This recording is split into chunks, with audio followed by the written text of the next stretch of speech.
Hey guys, Gravender here. What's going on? Welcome back to another episode of Marvel Contest of Champions. And today I'm going to be starting off with a new series that I did have requested by a certain individual that sent me a message here on YouTube and asked if I could go over the placements for paths in Alliance Wars Defense. So let's not try and dilly-dally because this potentially could be a longer video. So I'm going to try and make it as short as possible and give you guys the information that I've picked up, because this is something I used to do a lot. Back whenever I was running duped, I would always try and do my best to set up at least one of the battle groups that I was over top of in Battle Group 1.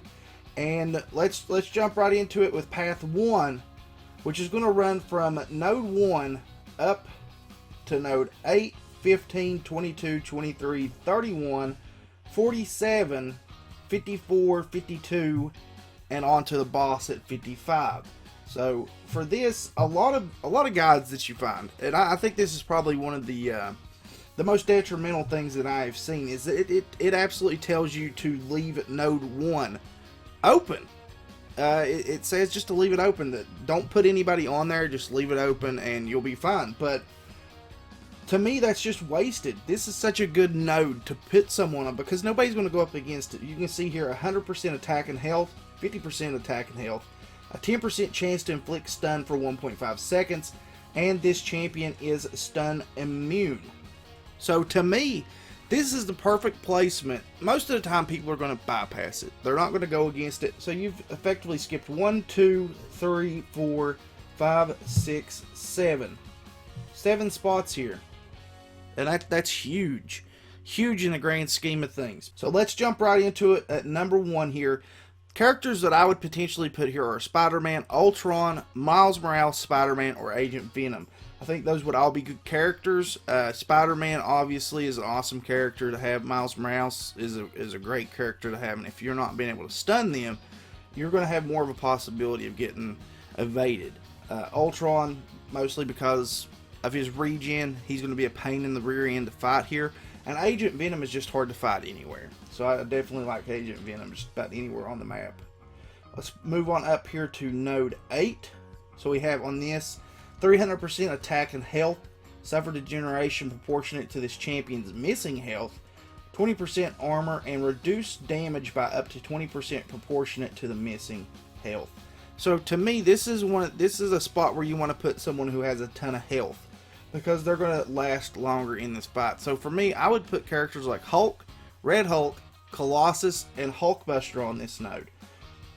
Let's move on up to number 15. We don't have a placement here, but I do know exactly what is on this. So 15 is a 300% attack and health, special 1 bias, enhanced special 1 bias, or enhanced special 1, and a 200% power gain.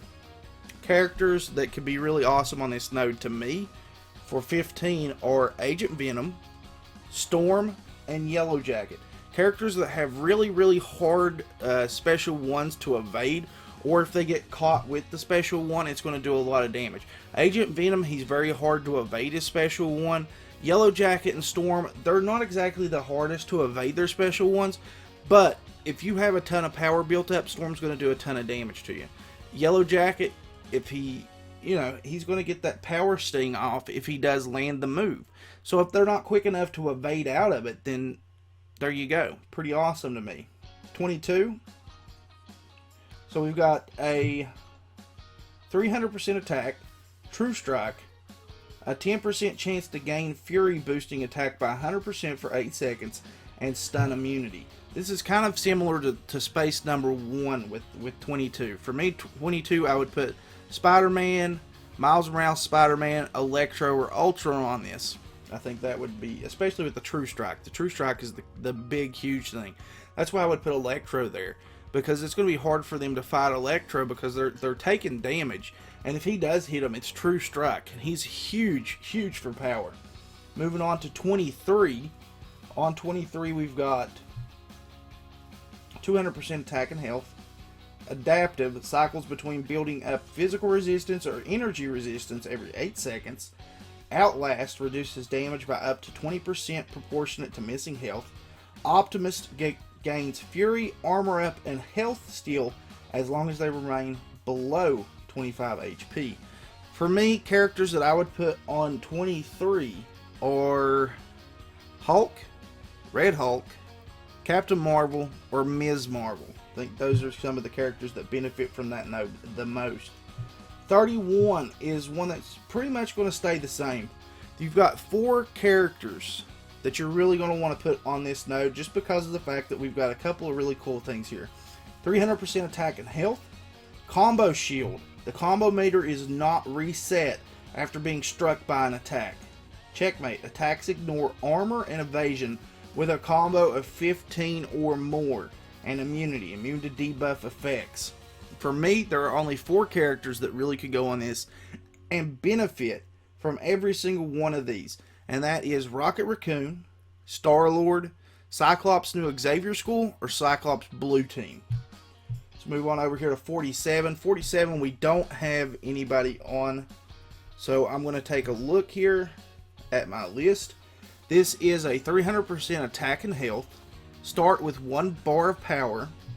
And a all or nothing node. That means this champion stores power until its 3rd special attack is ready. So this is a huge one. This one is huge for characters that you want to definitely put on there. For me, I would put characters similar to Storm, Hulk, Doctor Strange, or Scarlet Witch. I like Hulk a lot for nodes like this, and I love Storm for nodes like this because, number one, their power is going to hit so hard. And by the time that Hulk gets to a level 3 attack, he's going to be pretty low on health. So the lower he is on health, the more damage he's going to do out from Hulk Rage. Characters like Scarlet Witch and Doctor Strange have immense power that they put out on their level 3 attacks.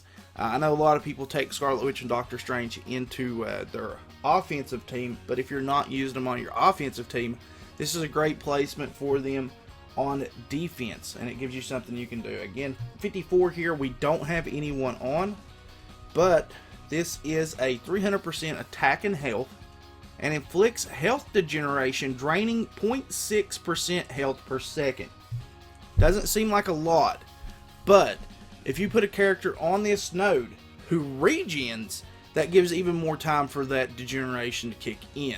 So characters for 54 for me are Iron Man, Superior Iron Man, even Iron Patriot, who I've spoke pretty badly about, but I give him his props here. He's going to be able to regen on that spot if he's awakened. Now keep in mind, Iron Man, Superior Iron Man, and Iron Patriot definitely have to be awakened if you're going to put them on that node. The last one doesn't exactly have to be awakened, and that's Wolverine.